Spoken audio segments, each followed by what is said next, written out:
أعوذ بالله من الشيطان الرجيم بسم الله الرحمن الرحيم رب اشرح لي صدري ويسر لي أمري واحلل عقدة من لساني يفقه قولي واجعل لي وزيرا من أهلي ربي يسر ولا تعسر وتمم بالخير وبك نستعين ربي زدني علما السلام علیکم ورحمۃ اللہ وبرکاتہ۔ آج انشاءاللہ ہم سورہ بقرہ کی آیت 259 آنورڈ سٹارٹ کریں گے۔ یا اس شخص کی طرح جو گزرا ایک بستی پر اور وہ گری پڑی تھی اپنی چھتوں پر، اس نے کہا کیسے زندہ یا آباد کرے گا اسے اللہ اس کی موت کے بعد؟ تو موت کی نیند سلا دیا اسے اللہ نے 100 سال، پھر اس نے اسے زندہ کیا اور کہا کتنی دیر تم ٹھہرے رہے؟ اس نے کہا میں ٹھہرا رہا ہوں ایک دن یا دن کا بعض حصہ۔ فرمایا بلکہ تم ٹھہرے رہے ہو 100 سال، پس دیکھ اپنے کھانے کی طرف اور پینے کی طرف، نہیں وہ باسی ہوا، اور دیکھ اپنے گدھے کی طرف، اور یہ اسی لیے کیا ہے تاکہ ہم بنائیں تجھے ایک نشانی لوگوں کے لیے، اور دیکھ گدھے کی ہڈیوں کی طرف کیسے ہم جوڑتے ہیں اسے، پھر کس طرح ہم چڑھاتے ہیں ان پر گوشت۔ بس جب خوب واضح ہو چکا اس پر تو کہنے لگا میں جانتا ہوں کہ بے شک اللہ ہر چیز پر قادر ہے۔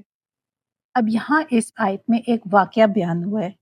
تفسیر میں اگرچہ اس واقعے کی مختلف تعبیرات ملتی ہیں، لیکن یہ دراصل حضرت عزیر علیہ السلام کا واقعہ ہے، جن کا گزر یروشلم شہر پر ہوا تھا جو کہ تباہ و برباد ہو چکا تھا۔ بابل عراق کے بادشاہ بخت نصر نے فلسطین پر حملہ کیا تھا اور یروشلم کو تباہ و برباد کر دیا تھا۔ اس وقت بھی عراق اور اسرائیل کی آپس میں بدترین دشمنی ہے۔ یہ دشمنی در حقیقت 2500 سال پرانی ہے۔ بخت نصر کے حملے کے وقت یروشلم میں تقریباً 12 لاکھ کی آبادی کا وہ ایک شہر تھا۔ بخت نصر نے 6 لاکھ نفوس کو قتل کر دیا اور باقی 6 لاکھ کو بھیڑ بکریوں کی طرح ہانکتا ہوا قیدی بنا کر لے گیا۔ یہ لوگ 150 برس تک اسیری میں رہے اور یروشلم جو ہے وہ اجڑ رہا ہے، وہاں کوئی متنفس زندہ نہیں بچا تھا اس ٹائم۔ بخت نصر نے یروشلم کو اس طرح تباہ و برباد کیا تھا کہ اب یہ سمجھے کہ کوئی 2 اینٹیں بھی وہاں سلامت نہیں رہی تھی۔ اس نے ہیکل سلیمانی کو بھی مکمل طور پر شہید کر دیا تھا۔ یہودیوں کے مطابق ہیکل کے ایک تہہ خانے میں تابوت سکینہ بھی تھا اور وہاں ان کے ربائی بھی موجود تھے۔ ہیکل مسمار ہونے پر وہیں ان کی بھی موت واقع ہو گئی اور تابوت سکینہ بھی وہیں دفن ہو گیا۔ تو جس زمانے میں یہ بستی اجڑی ہوئی تھی، حضرت عزیر علیہ السلام کا بھی اس ٹائم اس اجڑے ہوئے زمانے میں ادھر سے گزر ہوا، اور پھر انہوں نے دیکھا کہ وہاں تو کوئی متنفس بھی زندہ نہیں اور کوئی علامت کوئی عمارت بھی وہاں پہ سلامت نہیں ہے۔ تو اس بستی کی حالت دیکھ کے اظہار حیرت کی نوعیت کا انہوں نے ایک سوال کر ڈالا کہ یہ بستی اس طرح تباہ و برباد ہے تو کیسے یہاں پہ آباد ہوگی، یہ بستی کیسے دوبارہ سے آباد ہوگی اور سلامت ہوگی؟ چونکہ اللہ نے ان کو ایک نشانی بنانا تھا آگے آنے والی دنیا کے لیے، اسی لیے اللہ تعالیٰ نے کیا کیا، انہیں موت دے دی۔ اللہ تعالیٰ نے ان پر 100 برس کے لیے ان پر موت وارد کر دی، اور پھر 100 برس کے بعد اللہ تعالیٰ نے انہیں اٹھایا اور ان سے پوچھا کہ کتنا عرصہ یہاں رہے ہو؟ تو حضرت عزیر علیہ السلام ظاہر ہے وہ تو یہ سمجھے کہ شاید ایسا انہیں تو محسوس ہوا کہ ابھی تھوڑی دیر پہلے وہ سوئے تھے، تو وہ کہنے لگے کہ شاید ایک دن یا دن کا کچھ حصہ یہاں پہ میں رہا ہوں۔ تو اللہ تعالیٰ نے انہیں بتایا کہ نہیں، تم پورے 100 سال اس حال میں یہاں رہے ہو۔ پھر اللہ تعالیٰ نے انہیں بتایا، ظاہر ہے اس ٹائم جب انسان سفر کرتا ہے تو اپنے ساتھ کچھ نہ کچھ کھانا یا پینے کی چیزیں، کوئی مشروبات وغیرہ بھی ساتھ لے کے جاتا ہے۔ تو حضرت عزیر علیہ السلام سے اللہ تعالیٰ نے کہا کہ اپنے آس پاس اپنا جو کھانے پینے کا سامان ہے اسے چیک کرو۔ وہ سامان اسی طرح کھانے پینے کا بالکل فریش تھا، کوئی ان میں سے آپ سمجھے کہ وہ باسی نہیں ہوا تھا، بالکل خراب نہیں ہوا تھا۔ اور اسی کے مقابلے میں جب اللہ تعالیٰ نے کہ اپنے گدھے کو دیکھا تو گدھا جو تھا وہ اس کی ہڈیاں تک گل سڑ چکی تھی، بوسیدہ صرف ہڈیاں ہی رہ گئی تھیں، گوشت بالکل گل سڑ چکا تھا ان کا۔ پھر اللہ تعالیٰ نے انہیں بتایا کہ یہ سب میں نے اس لیے کیا کہ ہم تمہیں ایک نشانی تمہیں بنا دیا گیا ہے، کہ ہم یہ نشانی تمہیں دکھا رہے ہیں تاکہ تمہیں دوبارہ اٹھائے جانے پر یقین کامل حاصل ہو جائے۔ پھر اللہ تعالیٰ نے کہا کہ اب دیکھو میں کس طرح اس گدھے کو دوبارہ اس پہ گوشت چڑھاتا ہوں اور اس کو میں زندہ کرتا ہوں۔ پھر جب دیکھا تو دیکھتے ہی دیکھتے حضرت عزیر علیہ السلام کے نظروں کے سامنے ان کے جو گدے تھے ان کی ہڈیاں جمع ہو کر ایک ڈھانچہ پراپر کھڑا ہو گیا اور پھر اس پر گوشت بھی چڑھ گیا۔ بس یہاں پہ حضرت عزیر علیہ السلام نے اپنی نظروں کے سامنے ایک مردہ جسم کے زندہ ہونے کا مشاہدہ کر لیا، اور وہ کہتے ہیں نا بے ساختہ پکار اٹھے کہ میں نے پوری طرح جان لی اور مجھے کامل یقین حاصل ہو گیا کہ اللہ ہر شے پر قادر ہے۔ انہیں یقین ہو گیا کہ اللہ اس اجڑی ہوئی بستی کو بھی دوبارہ آباد کر سکتا ہے، اسی طرح کر سکتا ہے، اس کی آبادی اللہ تعالیٰ کے اختیار میں ہی ہے۔ حضرت عزیر علیہ السلام کو بنی اسرائیل کا نشات ثانیہ کے نقیب کی حیثیت حاصل ہے، کیونکہ بابل کی اسارت کے دوران یہود جو تھے وہ اخلاقی زوال کا تقریباً شکار ہو چکے تھے۔ حضرت عزیر علیہ السلام کو اللہ تعالیٰ نے پھر یہ مشاہدات کرا دیے، تو آپ صلی اللہ علیہ وسلم نے اس کے بعد پھر آپ علیہ السلام نے وہاں جا کر یہود کو دین کی تعلیم دی اور ان کے اندر روح دین کو بیدار کیا۔ اس کے بعد ایران کے بادشاہ سائرس نے پھر بابل پر حملہ کیا تو یہودیوں کو اسارہ سے نجات دلا دی اور انہیں دوبارہ فلسطین میں جا کر آباد ہونے کی اجازت دے دی۔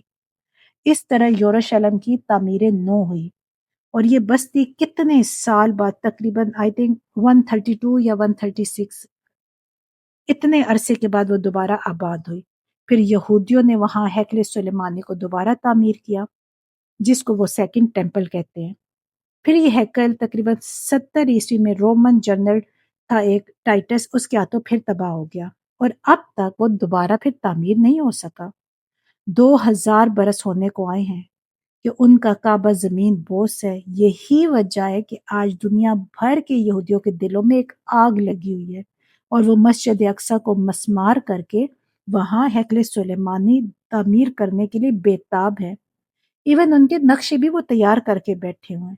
بس ایسا لگتا ہے کہ جیسے ان کا ارادہ ہے کہ کسی بھی دن ایسا فیل ہوتا ہے کہ کوئی ایک دھماکہ ہوگا اور خبر آ جائے گی کہ کسی جنونی انسان نے وہاں جا کر ایک بم رکھ دیا، جس کے نتیجے میں مسجد اقصی شہید ہو گئی ہے۔ اندازہ تو آپ لوگوں کو ہوگا کہ ایک جنونی یہودی ڈاکٹر تھا، اس نے مسجد الخلیل میں بھی تو 70 مسلمانوں کو شہید کر کر خود بھی خودکشی کر لی تھی۔ اسی طرح کوئی جنونی یہودی مسجد اقصی میں بم نصب کر کے اس کو گرا دے گا، اور پھر یہودی کہیں گے کہ جب مسجد مسمار ہو گئی ہے تو اب ہمیں یہاں ہیکل جو ہے وہ تعمیر کرنے دیں۔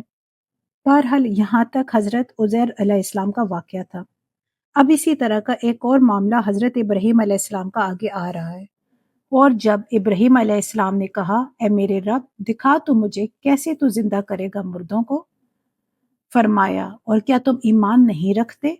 کہا ابراہیم علیہ السلام نے کیوں نہیں، اور لیکن تاکہ مطمئن ہو جائے میرا دل، فرمایا تو تم لو 4 پرندے، پھر مانوس کر لو انہیں اپنی طرف، پھر رکھ دو ہر پہاڑ پر ان سے ایک ایک ٹکڑا، پھر تم پکارو انہیں، وہ آئیں گے تیرے پاس دوڑتے ہوئے، اور جان لو کہ بے شک اللہ غالب اور حکمت والا ہے۔ اچھا یہاں ایک پوائنٹ سب نوٹ کر لیں۔ تمام انبیاء کرام کا معاملہ ہے کہ انہیں عین الیقین اور حق الیقین کے درجے کا ایمان عطا کیا جاتا ہے۔ انہیں چونکہ ایمان اور یقین کی ایک ایسی بھٹی بنانا ہوتا ہے کہ جس سے ایمان اور یقین دوسروں میں سرایت کرے، تو ان کی ایمان اور یقین کے لیے ان کو ایسے مشاہدات کروائے جاتے ہیں کہ ایمان ان کے لیے صرف ایمان بالغیب نہیں رہتا، بلکہ وہ ایمان بالشہادہ بھی ہو جاتا ہے۔ سورہ انعام میں صراحت کے ساتھ فرمایا گیا ہے کہ ہم نے ابراہیم علیہ السلام کو آسمانوں اور زمین کے نظام حکومت کا مشاہدہ کرایا تاکہ وہ کامل یقین کرنے والوں میں سے ہو جائے۔ محمد رسول اللہ صلی اللہ علیہ وآلہ وسلم کو شب معراج میں آسمانوں پر لے جایا گیا کہ وہ ہر شے کو اپنی آنکھوں سے دیکھ لیں۔ ان مشاہدات سے انبیاء کو ان جو ایمانی حقائق ہوتے ہیں ان پہ یقین کامل ہو جاتا ہے، جن کی وہ لوگوں کو پھر دعوت دیتے ہیں۔ گویا وہ خود ایمان اور یقین کی ایک بھٹی بن جاتے ہیں۔ یہاں پہ جس وقت حضرت ابراہیم علیہ السلام نے پوچھا تو پھر اللہ تعالیٰ نے کہا کہ ٹھیک ہے 4 پرندے لے آؤ اور انہیں اپنے ساتھ ہلاؤ، جب وہ تم سے مانوس ہو جائیں اور جب تم آواز دو تو وہ تمہارے پاس آ جایا کریں۔ پھر ان کے ٹکڑے ٹکڑے کر کے ہر پہاڑ پر ان کا ایک ایک حصہ رکھ دو، پھر انہیں پکارو تو وہ دوڑے چلے آئیں گے۔ اس کی تفصیل میں آتا ہے کہ حضرت ابراہیم علیہ السلام نے چاروں پرندوں کے سر، دھڑ، ٹانگیں اور ان کے پر علیحدہ علیحدہ کیے، پھر ایک پہاڑ پر چاروں کے سر، دوسرے پہاڑ پر چاروں کے دھڑ، تیسرے پہاڑ پر چاروں کی ٹانگیں اور چوتھے پہاڑ پر چاروں کے پر رکھ دیے۔ اس طرح انہیں مختلف اجزاء میں تقسیم کیا، پھر انہیں پکارا تو ان کی اجزاء اکٹھے ہو کر چاروں پرندے اپنی سابقہ حیت میں زندہ ہو کر حضرت ابراہیم علیہ السلام کے پاس دوڑتے ہوئے آ گئے۔ اب اس بات کا مشاہدہ کرانے کے بعد اللہ تعالیٰ کہہ رہے ہیں کہ اس بات کو یقین کے ساتھ جان لو کہ اللہ زبردست ہے اور کمال حکمت والا ہے۔ اب آیت 261 کے بعد جو 2 رکوع آ رہے ہیں، ان کا موضوع انفاق فی سبیل اللہ ہے، اور اس موضوع پر یہ قرآن پاک کا ایک کلائمیکس ہے۔ ان کے مطالعے سے پہلے یہ بات نوٹ کر لیں آپ سب کہ اللہ تعالیٰ کی رضا جوئی کے لیے اپنا مال خرچ کرنے کے لیے دین میں کئی اصطلاحات ہیں۔ سب سے پہلی کھانا کھلانا، دوسری اصطلاح اپنا جو ہے مال خرچ کرنا ہے، پھر اس سے آگے صدقہ، زکوٰۃ، انفاق اور قرض حسنہ جیسی اصطلاحات آتی ہیں۔ یہ 5-6 اصطلاحات ہیں، ٹرمز ہیں، 5-6 ٹرمز ہیں، لیکن ان کے اندر ایک تقسیم ذہن میں سب رکھ لیں کہ اللہ تعالیٰ کی رضا جوئی کے لیے مال خرچ کرنے کی 2 بڑی بڑی مدیں ہیں۔ ایک مدہ بنائے نوح پر خرچ کرنے کی ہے، یعنی قرابت دار، غربا، یتیم، جتنے یتیم مساکین ہوتے ہیں، محتاج اور بیواؤں پر خرچ کرنا۔ یہ ہم سب کے، یہ آپ کے، ہمارے یہ معاشرے کے اجزاء ہیں، آپ کے بھائی بند ہیں، آپ کے عزیز و قربا ہیں، آپ کے جتنے بھی عزیز و اقربا ہیں، ان کے لیے خرچ کرنا بھی اللہ کو بہت پسند ہے اور اس کا اجر بھی ملے گا۔ یہ بھی گویا آپ نے اللہ تعالیٰ ہی کے لیے سمجھے کہ خرچ کیا۔ اگر آپ نے اپنے عزیز و اقارب میں خرچ کیا تو سمجھے آپ نے اللہ ہی کے لیے خرچ کیا۔ جبکہ دوسری مد عین اللہ کے دین کے لیے خرچ کرنا۔ قرآن پاک میں انفاق اور قرض حسنہ کی اصطلاحیں اس دوسری مد کے لیے آتی ہیں۔ پہلی مد کے لیے کھانا کھلانا، اپنا مال دینا، صدقہ، خیرات اور زکوٰۃ کی اصطلاحات ہیں۔ چنانچہ انفاق کے مال یا انفاق فی سبیل اللہ سے مراد ہے کہ اللہ کی راہ میں خرچ کرنا، اللہ کے دین کی دعوت کو عام کرنے اور اللہ کی کتاب کے پیغام کو عام کرنے کے لیے خرچ کرنا، اللہ کے دین کی دعوت کو اس طرح ابھارنا کہ باطل کے ساتھ زور آزمائی کرنے والی ایک طاقت پیدا ہو جائے، ایک جماعت وجود میں آئے، اس جماعت کے لیے ساز و سامان فراہم کرنا تاکہ غلبہ دین کے لیے ہر مرحلے میں جو تقاضے اور ضرورتیں وہ پوری ہو سکیں۔ اس کام میں جو مال صرف ہوگا وہ ہے انفاق فی سبیل اللہ یا اللہ کے ذمہ قرض حسنہ۔ تو یہاں اصل میں اس انفاق کی بات ہو رہی ہے۔ عام طور پر فی سبیل اللہ کا مفہوم بہت عام سمجھ لیا جاتا ہے اور پانی کی کوئی سبیل بنا کر اسے بھی فی سبیل اللہ قرار دے دیا جاتا ہے۔ ٹھیک ہے، وہ بھی سبیل تو ہے، نیکی کا وہ بھی راستہ ہے، سبیل اللہ ہے، لیکن انفاق فی سبیل اللہ کا مفہوم بالکل اور ہے۔ فقراء اور مساکین اور اہل حاجت کے لیے صدقات اور خیرات ہیں۔ زکوٰۃ بھی اصلاحاً غریبوں کا حق ہے، لیکن اس میں بھی ایک مد فی سبیل اللہ کی رکھی گئی ہے۔ اگر آپ کے عزیز و اقارب اور جتنے بھی قریب کے جو رشتہ دار ہیں ان میں اگر کوئی اہل حاجت ہیں، غربا ہیں، تو صدقہ و زکوٰۃ میں ان کا جو حق ہے وہ فائق ہے، پہلے ان کو دیجیے، اس کے بعد اس میں جو بھی ہے وہ دین کے کام کے لیے لگائیے۔ لیکن کوشش کیجیے جہاں تک ہو سکے دوسروں کی مدد کریں۔ ضروری نہیں ہے کہ ہم کہیں کہ ہمارے پاس تو لاکھوں روپے، کروڑوں روپے ہونے چاہیے کسی کی مدد کرنے کے لیے، نہیں۔ دیکھیں، کسی کو اچھا مشورہ دینا بھی آپ کی مدد میں شامل ہو جاتا ہے۔ آپ کے پاس اگر کچھ پیسے ہیں، روپے ہیں جو آپ کے پاس فارغ ہے، آپ کے سارے اخراجات، آپ کی ضروریات پوری ہو چکی ہیں اور یہ آپ سمجھ رہے ہیں کہ یہ میرے کسی کام کا نہیں ہے، اور اگر یہ کسی اور انسان کو اس ٹائم ضرورت پڑ گئی ان چیزوں کی، ان پیسوں کی، یا کوئی اور ایسی چیز جو آپ کے پاس ضرورت سے زائد ہے، آپ دوسروں کی مدد کر سکتے ہیں۔ اس کے لیے کوئی ہی کہیں نہیں لکھا گیا کہ آپ کو کروڑوں اربوں کا مالک ہونا چاہیے۔ اس کے علاوہ دیکھیے، دین کا آپ کو کوئی بات سمجھ آ گئی، اب وہ دین دوسروں تک پہنچائیں۔ حق اور سچ اور باطل میں فرق آپ کو قرآن پاک پڑھنے سے الحمدللہ پتہ چل جاتا ہے۔ آپ حق اور سچ کی بات دوسروں تک پہنچائیں، جہاں کہیں کوئی غلط ہو رہا آپ اس کو روکنے کی کوشش کریں۔ اگر کوئی ایسا کوئی مدد کر رہا ہے، کوئی کوشش کر رہا ہے، کوئی ایسا درسگاہ بنا رہا ہے جہاں پہ ایک انسان بیٹھ کے سب کو لیکچر دینے کی کوشش کرتا ہے کہ آس پاس کی کمیونٹی کو، کہ بجائے یہ آج کل کی جو کٹی پارٹیز والا ٹرینڈ چل رہا ہے اس سے ہٹ کے اگر کسی انسان کی کوشش ہے کہ وہ ایک ایسی گیٹ ٹوگیدر کروائے جس میں دین پھیلایا جائے، اس میں آپ لوگ جس حد تک ہو سکتا ہے پارٹیسپیٹ آپ لوگوں کو کرنا چاہیے۔ آپ کوئی بکس کسی کو دے سکتے ہیں صدقہ جاریہ کے طور پر، تاکہ لوگوں تک بک فری میں بٹ جائیں اور لوگ اس کو پڑھیں اور لوگوں کو اندازہ ہو جائے۔ آپ درس دے سکتے ہیں، آپ درسگاہ میں اس کو اسٹیبلش کرنے میں کسی نہ کسی طرح کوئی رول ماڈل بن سکتے ہیں، آپ مسجدوں میں اپنا پارٹ ڈال سکتے ہیں، لیکن مسجدوں میں بھی وہ دیکھیں اسٹریٹ میں آپ اندازہ لگائیں ایک ایک جگہ پہ تین تین چار چار مسجدیں، کمپٹیشن ہو جاتا ہے۔ کوشش کریں مسجدیں جہاں پہ جس ایریاز میں مسجد ہے ہی نہیں، جہاں جامع مسجد ہے ہی نہیں، ان جگہوں پہ کوشش کیجئے کہ سب سے یہ ریکویسٹ ہے کہ مسجدیں بنانے کی کوشش کیجئے جہاں لوگوں کو اویئرنیس نہیں ہے، لوگوں کی مسجدیں اتنی دور ہے کہ وہ جاتے ہی نہیں ہیں۔ یہاں پہ زیادہ اندازہ یہ لگایا، ہو سکتا ہے میں غلط ہوں لیکن زیادہ فوکس کیا جاتا ہے جہاں آلریڈی ایک مسجد بنی ہوئی ہے اسی سے پہ کمپٹیشن میں دو تین اور جو ہے مسجدیں بنا لی جاتی ہیں۔ اچھا ہے جتنی زیادہ مسجدیں ہو جائیں بہت اچھے ہے، لیکن آپ اندازے لگائیں آج کل کا جو ٹائم جا رہا ہے ہر مسجد میں مشکل سے ایک یا دو صف ہوتی ہے، ساری مسجدیں خالی پڑی ہوتی ہیں۔ رمضان میں الحمدللہ مسجدیں بھری ہوتی ہیں، بہت اچھی بات ہے۔ یہ جمعے کے دن عام روٹین میں میرا نہیں خیال اتنا کوئی مسجد میں جاتا ہے، تو ایک مسجد بھی ہو جائے تو بھی کافی ہے۔ وہی مسجد اب اسی اسٹیٹ میں دوسری بنانے کے بجائے آپ کہیں اور بنانے کی کوشش کریں جہاں پہ مسجد ہے ہی نہیں، یا بہت میلوں دور ہے، جہاں بزرگ ہیں، بیمار لوگ ہیں، وہ دور نہیں جا سکتے، تو ان کا تھوڑا فائدہ ہو جائے۔ اب آئی 261 کرتے ہیں۔ مثال ان لوگوں کی جو وہ سب خرچ کرتے ہیں اپنے مال اللہ کی راہ میں، ایک دانے کی مثال کی طرح ہے کہ وہ دانہ اگائے 7 بالیاں، ہر بالی میں 100 دانے ہوں، اور اللہ بڑھا دیتا ہے جس کے لیے وہ چاہتا ہے، اور اللہ وسعت والا سب کچھ جاننے والا ہے۔ اب یہاں پہ اللہ تعالیٰ نے جو اللہ کی راہ میں مال خرچ کیا جاتا ہے اس کو ایک مثال کی طرح سمجھایا دے کر کہ یہ مثال ایک ایسی ہے کہ جیسے ایک انسان جب اللہ کے دین کے لیے خرچ کرتا ہے تو اس کی مثال ایسی ہے کہ جیسے ایک دانہ اور اس سے 7 بالیاں پیدا ہوں اور ہر بالی میں 100 دانے ہوں، اس طرح ایک دانے سے 700 دانے وجود میں آ گئے۔ یہ اس اضافے کی مثال ہے جو اللہ کی راہ میں خرچ کیے ہوئے مال کے اجر اور ثواب میں ہوگا۔ جو کوئی بھی اللہ کے دین کے لیے اپنا مال خرچ کرے گا، اللہ تعالیٰ اس کے مال میں اضافہ کرے گا اور اس کو جزا دے گا، اور اپنے یہاں اس اجر و ثواب کو بڑھاتا رہے گا۔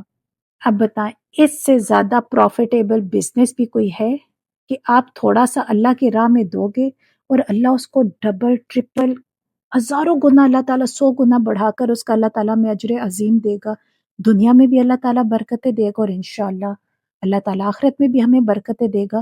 ہم تو فائدے فائدے میں رہ گئے۔ کتنا اللہ تعالیٰ نے ایک آسان ہمیں سلوشن دکھا دی ہے، لیکن نماز پڑھنا فرض ہے، مشکل کام ہے، روزے رکھنا فرض ہے، مشکل کام ہے، اللہ کی راہ میں خرچ کرنا تو کوئی مشکل نہیں ہے، نہ آپ کو کسی تیاری کی ضرورت، نہ آپ کو وضو کی ضرورت، نہ آپ کو بھوکا رہنے کی ضرورت، بس جو آپ کے پاس ایکسٹرا ہے آپ اللہ کی رضا کی خاطر اس کی اللہ کے راستے میں خرچ کر دے، دوسروں کی مدد کر دے۔ آپ کھا چکے، آپ کا پیٹ بھرا ہوا ہے، لیکن آپ دوسروں کو کھانا کھلا کر اجر عظیم لے سکتے ہیں۔ اگر آپ کے پاس فالتو ہے 2 دن بعد آپ نے اس کو ضائع کرنا ہے، آپ کسی کی مدد کر دیں۔ دیکھیں ہزاروں راستے ہیں نا دوسروں کی مدد کرنے کے، یہ گھاٹے کا سودا نہیں ہے، یہ تو وہ تجارت ہے جس میں آپ کو پروفٹ ہی پروفٹ ہے، آپ کو لاس کا کوئی آپشن ہی نہیں ہے۔ دنیا کے کام میں تو آپ پیسہ لگاتے ہیں بزنس میں، تو آپ کو لاس بھی ہوتا ہے، آپ کو پروفٹ بھی ہوتا ہے، آپ کو محنت کرنی پڑتی ہے، آپ کو ٹائم مینیج کرنا پڑتا ہے، آپ کو اپنی فیملی کا ٹائم کو سیکریفائس کر کے دنیا میں اپنے بزنس کو ٹائم دینا پڑتا ہے۔ آپ بہت سے آپ کی ضروریات ہوتی ہیں، آپ کی مجبوریاں ہوتی ہیں جن کو آپ کو ہر حال میں اگنور کر کے آپ کو اپنے کام کو ٹائم دینا پڑتا ہے، لیکن یہ ایسا بزنس ہے جس میں آپ کو کچھ کرنے کی ضرورت نہیں، جسٹ آپ کے پاس جو ایکسٹرا ہے آپ اللہ کے راستے میں دے دو گے۔ ایکسٹرا نہیں بھی ہے، بعض دفعہ ایسا بھی امتحان ہوتا ہے کہ آپ کو ایک چیز ضرورت ہے لیکن اتنی اشد ضرورت نہیں ہے جتنی اسی چیز کی ضرورت کسی اور انسان کو بہت شدت سے ہے۔ اب یہ بھی امتحان ہے، آپ کوشش کریں، گناہ نہیں ہے آپ نہ دیں، لیکن اگر آپ کو ضرورت نہیں، آپ دیکھ سکتے ہیں کہ آپ گزارا ہو سکتا ہے آپ کا، تو وہ کسی اور کی اس میں مدد کر دے، تو سوچے اس کا کتنا اجر ملے گا، کیونکہ آپ کے لیے نہیں ضرورت، اتنی اس طرح شدت سے ضرورت نہیں تھی، ہوتا ہوتا نہیں تو نہ صحیح، لیکن کسی اور انسان کا کام بن جائے گا، تو سوچے اللہ تعالیٰ اس چیز کا کتنا آپ کو اجر دے گا۔ ہمیں بھی تو سب ہمارا رب ہی دے رہا ہے نا، کاروبار چلتا ہے، برکت رب بھی ڈالتا ہے، پھر رب نہ چاہے تو کس کا کاروبار چلتا سکتا ہے؟ آپ اربوں روپے آپ کے پاس ہو، کہیں سے لے آپ لگائے، آپ کا کاروبار تباہ ہو جائے گا، آپ ٹھپ ہو جائے گا۔ میرے رب بھی کی تو مدد ہے، مدد کرنے والا میرا رب، دینے والا میرا رب، اور اسی کے راستے میں ہم دیتے وقت، اسی کو واپس کرتے وقت ایون اللہ کو تو کوئی فرق نہیں پڑتا۔ اللہ ہمارے لیے راستے نکالو سے ہمیں فرق پڑتا ہے، ہمیں یہ اجر عظیم ملے گا، ہماری آخرت سنواری جائے گی، ہماری دنیا میں ہماری دنیا بہتر سے بہترین ہو جائے گی، ہماری رزق میں اللہ تعالیٰ برکت دے گا۔ دیکھا جائے تو ہر طرف سے فائدہ صرف ہمارا ہی ہمارا ہے۔ الحمدللہ یہاں ہمارے آیت نمبر 261 تک کمپلیٹ ہو چکا ہے۔ انشاءاللہ اب نیکسٹ کلاس میں ہم 262 سے آن ورڈ سٹارٹ کریں گے۔ اللہ تعالیٰ سے دعا ہے کہ ہمارے اللہ تعالیٰ کے راستے میں ہماری ایک چھوٹی سی کوشش، اللہ تعالیٰ اس کو اپنی بارگاہ میں قبول فرمائے۔